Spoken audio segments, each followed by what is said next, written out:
The dictionary definition of anger is a strong emotion excited by a real or supposed injury.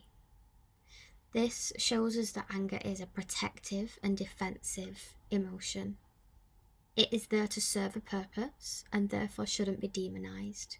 We should honor it and make space for it and figure out why we might be getting angry, frustrated, irritated, or resentful about certain things or aspects in our lives or events that have happened or events that we perceive to potentially happen.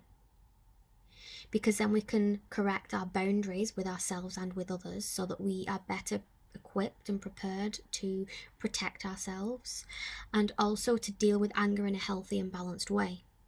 That's not to say anger is sometimes unhealthy and destructive in a negative way. Of course it is. That's the current social judgment of anger, because it can be so destructive. Anger is often coupled with frustration, irritation, and resentment, and that's for a reason. That's because these feelings, not only are they very similar and overlap, but for example, irritation can be something that we feel on the build up to become angry. So can frustration, and resentment can come after we have pushed down our anger over an extended amount of time and the anger hasn't had anywhere to go, or maybe we are shamed for having anger where we feel it is an appropriate response. So these emotions, while different, can overlap and lead into one another. Irritation can become frustration, then anger, and resentment can be separate or included in the experience of the emotional situation. You might experience them separately as well. So frustration is to baffle and disappoint. We can be both confused with how somebody is not hearing what we're saying or misinterpreting, and we can also be disappointed that they refuse to basically listen to us when we try and explain. So we might get frustrated at that, as an example. Irritation is excite to anger, inflate, stimulate, and easily annoyed. So as you can see in that almost describes becoming angry.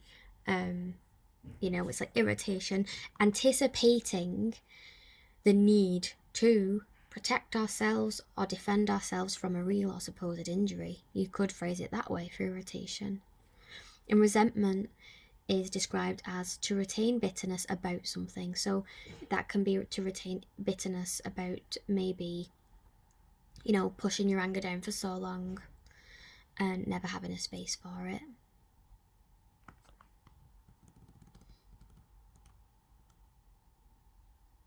Common experiences of anger and irritation, frustration, and resentment might follow themes as the following. So thoughts that might come up when experiencing anger might include, this is annoying me, I wish this would go away, I don't have energy for this, for fuck's sake, go away, leave me alone, don't touch me, don't speak to me, don't do that, did you just threaten me?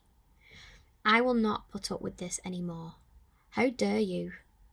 This is threatening. If I don't something, then something bad will happen. Intrusive thoughts and images of needing to defend yourself or somebody else might come up. Racing thoughts might come up. You also might have a lack of clarity or a difficulty in ability to think clearly about something. Because the anger is it's like, we sometimes call that red mist. The red mist just came over you. You might have very clear thoughts, but only of physically hurting somebody, yourself, or doing something very extreme. And it might be all you can think about because the rage is just that intense. And obviously rage is intense anger.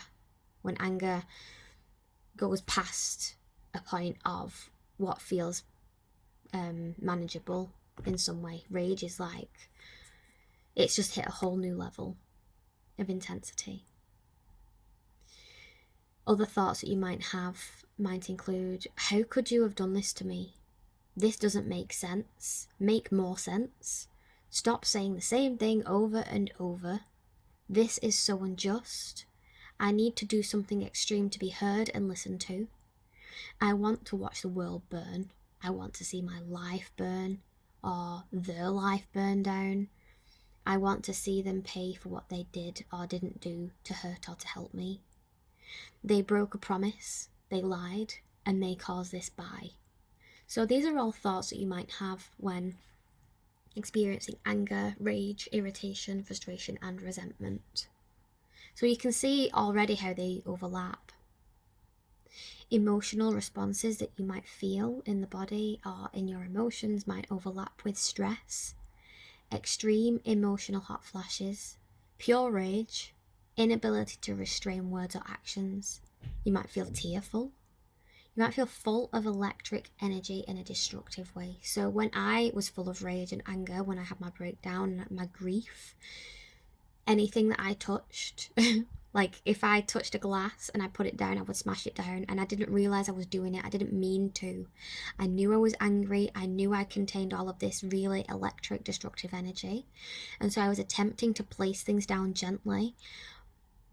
But even when I was mindfully trying to do that, I couldn't control it. There was just too much electric energy in me that was destructive, because I'd pushed and pushed and pushed the anger down for so long. I was so bitter and rageful. Urges that you might feel when you're experiencing anger and the like of anger. You might have the urge to lash out physically or verbally, to do something extreme, to hurt yourself or somebody else. You might feel the need to avoid a person or a situation. This can be directly linked to behaviours as well. You might also feel the intense need to run away or physically remove yourself from a situation. The intense need to defend yourself, even if others aren't seeming to see the same threats that you are perceiving or seeing or potentially predicting. You might have the urge to smash something, the need to break something and destroy something to let the rage out, or show somebody just how angry you are. You might feel the urge to write angry reviews or complaints, or loudly berate someone. Loudly tell somebody off, dress them down, anything like that. You might have the urge of wanting to tell anyone and everyone what happened, anybody who will listen, and you might want to tag people online and harass them in posts or messages. These are all behaviours that might come up when you experience anger and similar feelings.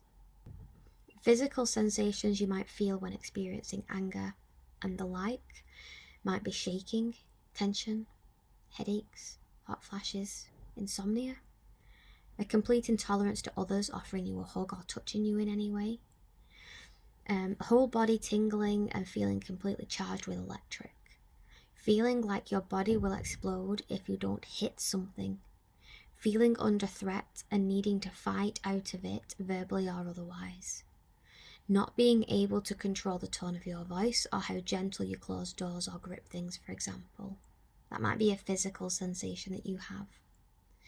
So these can all be different. So depend with the physical touch one as an example, like when you're sad, you might feel the need to have a hug, but it might be a releasing thing. It might be a comfort to have a hug, and it might also help you release the feelings, the tears that need to come out. But with anger, sometimes it can make us feel like we need to lash out. It's like, don't touch me, because that sends you over you don't have any tolerance for being touched. Everything is perceived as a threat or something that needs to be defended from. Now, that's not to say you would experience that. This is all just examples. Reflective questions that might help you when reflecting on your experience of anger might include: what does this information prompt for you?